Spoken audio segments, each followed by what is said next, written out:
গুমের সংস্কৃতির ধ্বংস করে দেওয়ার প্রথম পদক্ষেপটাই ছিল জুলাই বিপ্লব বা 5ই আগস্ট। আর যদি বাংলাদেশে আয়নাঘর ফিরে আসে, এক শতাব্দীতেও সেই আয়নাঘরের অন্ধকার প্রকোষ্ঠ থেকে জাতির মুক্তি পাওয়ার কোনো সম্ভব।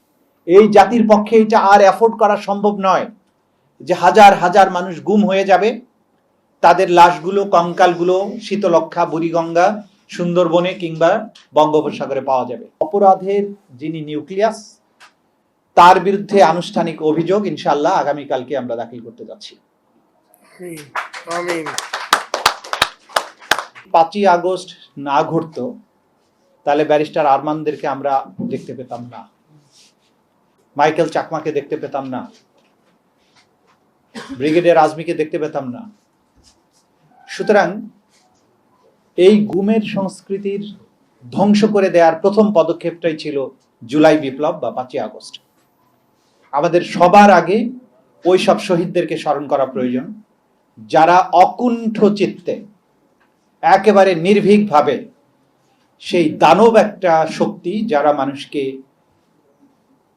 এইভাবে অন্ধকার প্রকোষ্ঠে বন্দী করত বছরের পর বছর ধরে, তাদেরকে বাংলাদেশ থেকে বিতাড়িত করেছিল।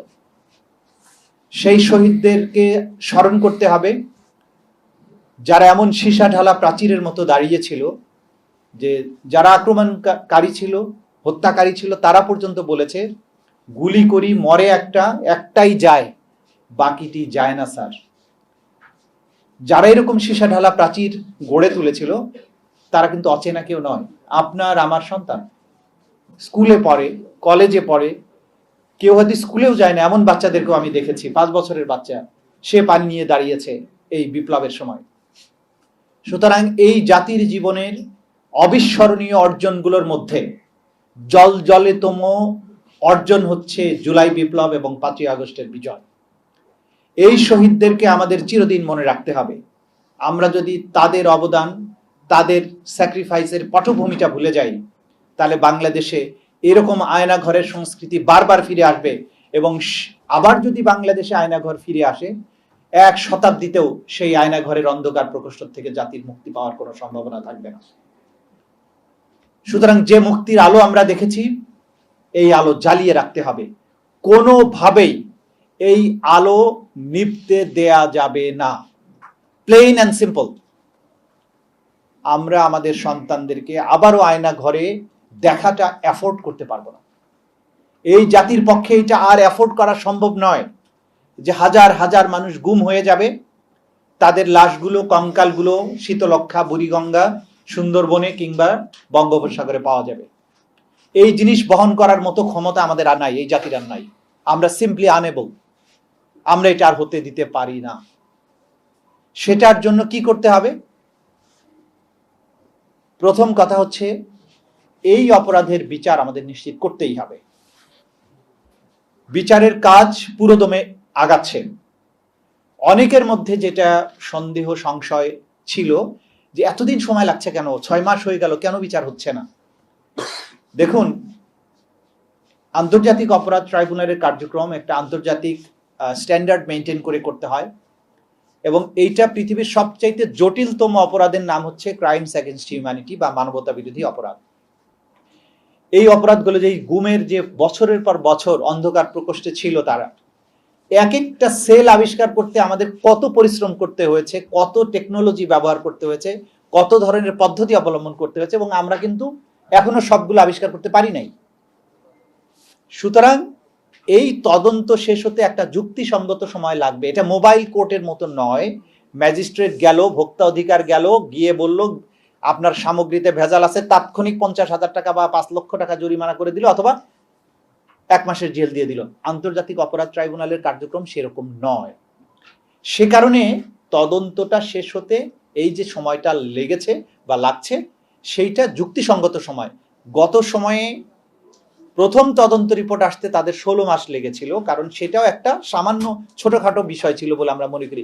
এবারের যে অপরাধগুলো হয়েছে, দুনিয়াব্যাপী যে আন্তর্জাতিক অপরাধ ট্রাইব্যুনালগুলো আছে, সেখানেও প্রথম তদন্ত রিপোর্ট 2 বছরের আগে কোথাও আসেনি। আমাদের প্রথম তদন্ত রিপোর্ট 6 মাসের মাথায় আমরা পেয়েছি। আমরা আপনাদেরকে যে সুখবরটা দিতে চাই, যে গুম, বাংলাদেশে মানবতা বিরোধী অপরাধ এবং আয়না ঘরের জন্ম যে সংস্কৃতি যার কারণে হয়েছিল, যে একজন ব্যক্তিকে ক্ষমতায় রাখার জন্য এত কিছুর আয়োজন করা হয়েছিল, কালচারে পরিণত করা হয়েছিল, সিস্টেম ডেভেলপ করা হয়েছিল, সেই অপরাধের যিনি নিউক্লিয়াস, তার বিরুদ্ধে আনুষ্ঠানিক অভিযোগ ইনশাআল্লাহ আগামীকালকে আমরা দাখিল করতে যাচ্ছি। অভিযোগ দাখিলের পরে আপনারা জানেন যে আন্তর্জাতিক অপরাধ ট্রাইব্যুনালের আইন অনুযায়ী বিচারটা কন্টিনিউয়াসলি চলবে, কোনো অ্যাডজর্নমেন্ট ছাড়া প্রতিদিন চলবে। তো আমরা সেইভাবে বিচার প্রক্রিয়া এগিয়ে নিয়ে যাওয়ার ব্যাপারে দৃঢ় প্রতিজ্ঞ। পাশাপাশি এর আন্তর্জাতিক যে স্ট্যান্ডার্ড মেনটেন করা, মানবাধিকার রক্ষা করা, বিচারের নামে অবিচার যাতে না হয়, অতীতে যেগুলো হয়েছে সেগুলো যাতে না হয়, সেগুলোর ব্যাপারে আমরা খুবই সতর্ক এবং সাবধান আছি, যাতে করে বিচার হবে, অপরাধীর শাস্তি নিশ্চিত করা হবে, কিন্তু কোন রকমের আইনের ব্যত্যয় যাতে না হয়, কোনো ধরনের অবিচার এবং অন্যায়ের প্রশ্ন যাতে না তোলা যায়, দুনিয়াব্যাপী কোথাও যেন এই সমালোচনা করা না যায় যে তারা বা আওয়ামী লীগ বা অতীতের সরকার যেভাবে মানুষকে বিচারের নামে তামাশা করে শাস্তি দিয়েছে, হত্যা করেছে বিচারিকভাবে, তাদের মতো বিচার এই সরকার করেনি বা এই বিপ্লবোত্তর পরিবেশে সেই বিচারটা হয়নি, সেটাও আমাদের নিশ্চিত করতে হচ্ছে।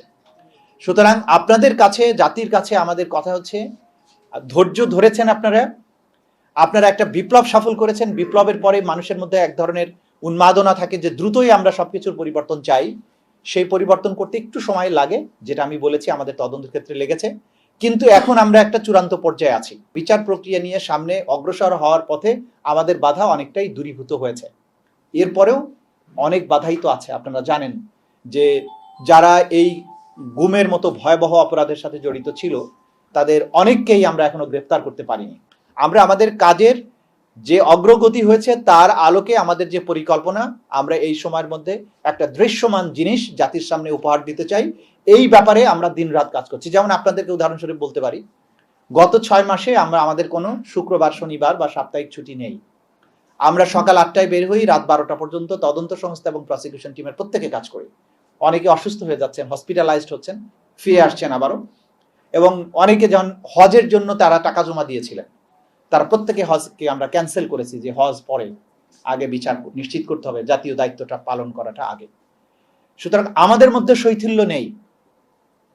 আমরা বাংলাদেশ শতাব্দীতেই একটা সুযোগ পাই, একটা জাতি বা রাষ্ট্র 5ই আগস্টের বা জুলাই বিপ্লবের মধ্য দিয়ে এক শতাব্দীতে এই জাতিকে সঠিক রাস্তায় তোলার জন্য এক অভূতপূর্ব সুযোগ পেয়েছে।